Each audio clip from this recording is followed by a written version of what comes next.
Hi all. I just wanted to show you really quickly some details from an additional map of the territory that Hall looked at in his essay on Maliseet agriculture.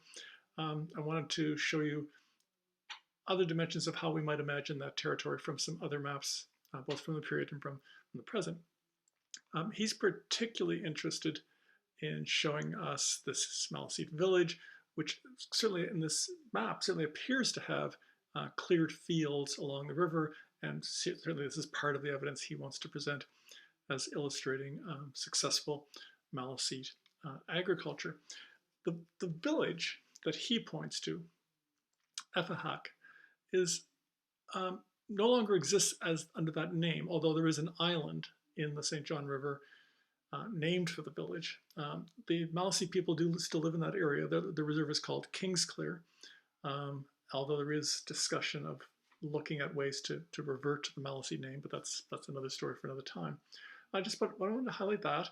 Then also at this point, St. Anne's doesn't exist anymore, but it's now the modern city of Fredericton. But just pretend for a second that you didn't know that.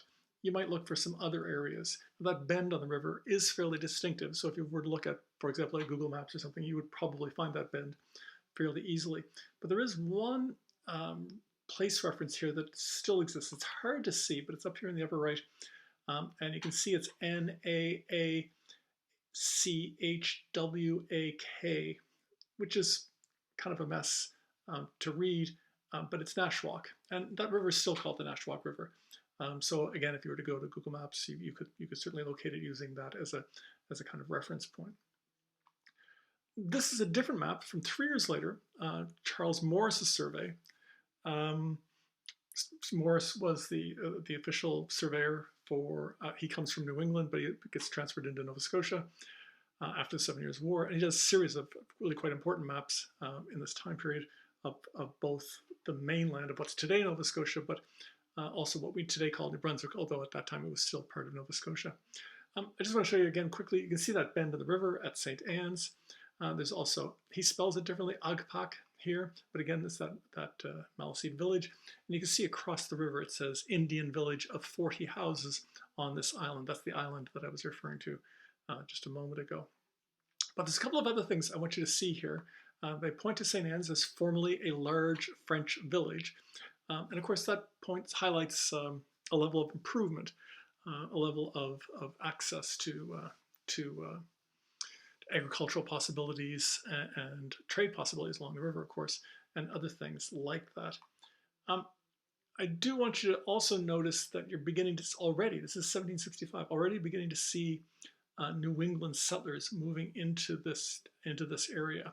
You can also see on the rivers across from St. Anne's that some of the property has already, become property in the last few years. It's been passed over to British Army officers, military officials. And it's interesting, you see the two of them that are highlighted there with Jeffreys and Anderson noted there. It's interesting that they're both on these small rivers. And if you think about it, there's a good reason why that land might be particularly attractive. An obvious feature might be silting in the spring, which is an indication that the soil is probably good. The other thing is, though, that they're smaller rivers. They're not big rivers like the St. John. And I think that might have twigged thoughts of sawmills, grist mills along the river, which of course would offer significant economic possibilities. So owning that piece of land, even if you're not going to develop a mill yourself, you might sell it with that in mind. It's a speculative acquisition in that sense. So you've got New England settlers already there along the coast. You can see that it's marked as interval ground, which means that basically the shore along the river. It's very good soil. That's still farmland all through there today. And those people are settling it in the immediate aftermath of the Acadians leaving. We don't know this from this map, but you can guess that at least some of those Acadian villagers were further down the river and were certainly farming along that stretch of land, minimally using it as the good pasturage that would be available for cattle. But we also know this from another instance, which is right here. It's not marked on this map, but I can tell you a little bit about that. That little tiny peninsula across from the island, where you can see the indication of tide flow, that's a place called Grimross. That too was a French, or as we would say properly, an Acadian village at the time of the 7 Years' War. We know it's there because it's a fairly famous episode. It doesn't show up on this map, as I said, but it does show up because it's a fairly famous episode, which I'll show you in 1 minute. But just before I go to that, I'm going to mention a tiny little interesting little side note on those New Englanders. A number of you have taken 2P01, or a couple of you, I think, maybe even taking it right now. So you will have read a chapter on why Nova Scotia didn't join the American Revolution. But of course, one of those excerpts that you read in that section is about the attack on Fort Lawrence on the borderlands between what's today New Brunswick and Nova Scotia. Many of those people that attacked that village came from, sorry, that fortress came from this village. This village in 1776 will begin official correspondence with revolutionary letter writing societies in the United States. They'll be in correspondence with the nascent National Congress of the United States, and will align themselves with the revolution for the outbreak of the war. They'll get suppressed later. British troops will be sent up there, but it is this kind of pocket of revolutionary activity in Nova Scotia during this time period. But just to go back to that Grimross place for a second, how do we know it's there? Because there's an illustration done by one of the officers of the time, Thomas Davies, a view of the plundering and burning of the city of Grimross.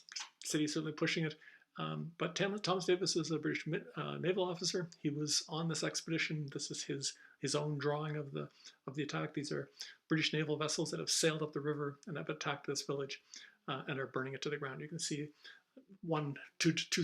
at least two separate fires, one in the foreground and one in the background.